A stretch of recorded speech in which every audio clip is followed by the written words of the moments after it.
America's National Security Council issued a report that was intended to define the United States government's official policy on controlling world population.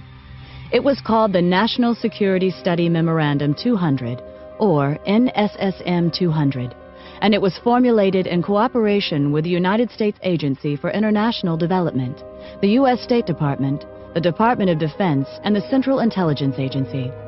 One of its goals was to establish a strategy for reducing the populations of third world countries so that the United States could have increased access to their natural resources, particularly minerals and metals.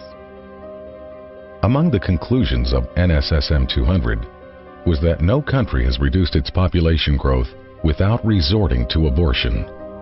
The authors of the report then identified 3 non-governmental agencies that would be funded to carry out the government's population control agenda in the targeted countries. One of those agencies was Planned Parenthood. One of the tactics specified in NSSM 200 was that we might withhold food aid after a disaster if the countries do not accept the American idea of birth control, and this has happened many times all over the world. One example is the Southern American country of Guyana, which was hit by a hurricane back in 1997. Now, they had turned down abortion and birth control for 12 years straight, but after the hurricane hit Guyana in 1997, the World Bank said, we will not give you any aid unless you legalize abortion and birth control, and that's exactly what they did.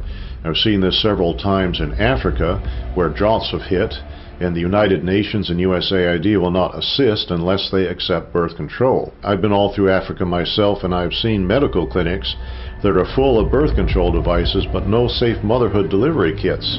There's no anesthesia, there's not even any bandages there. There's crates and crates of birth control pills and condoms. Now, while our commitment to birth control is going up every year, our commitment to authentic economic development is dropping. So we see less clean drinking water funding, less school funding, see less medical clinic funding. Another example is Haiti.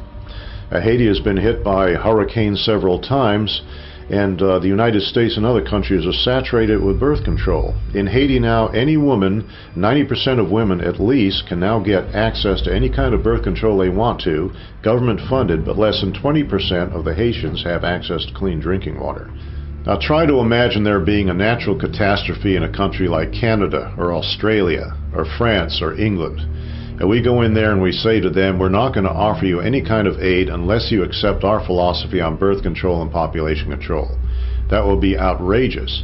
But that's our standard operating procedure when we go to a black country after a catastrophe of some kind. You cannot believe that we are going to treat people in a foreign country like this and not treat our own population of African Americans the same way. Consider what happened after Hurricane Katrina. One of the first things we did was bring in birth control and contraception. And as we all know, the hurricane disproportionately affected black families in that area. And I seriously doubt if the same kind of disaster hit a middle-class white area, the first response would be condoms and birth control.